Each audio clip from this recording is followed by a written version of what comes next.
Right, thank you so much, Vera, for that particular story. With that, we've come to the end of this segment of the business news this afternoon. My name is Calvin Nyakundi. I'm now handing it back over to Ndu Oko to bring us the latest in the world of sports.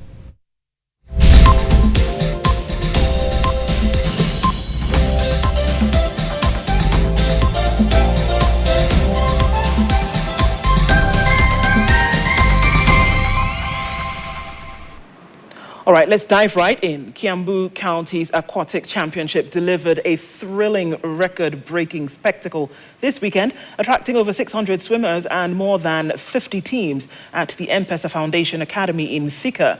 The championship also served as a key selection event with standout performances set to shape teams for the Kiambu Level 2 Swimming Championship scheduled for February 7th and 8th.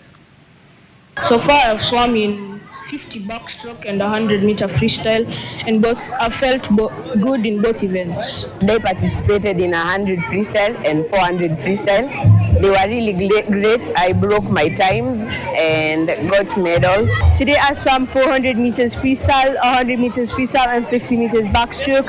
I came first in all the events, and I found them really challenging, and I didn't get any PBs, but I did really good in my timings, and it was really fun to swim. Swimmers are doing their best, and all the times recorded in this gala will be used to select teams who will be participating in Kiambu Level 2 coming February 7 and 8. We are here with all the teams from different counties. We have team from Kajiado, team from Murang'a, team from Embu, team from Nairobi.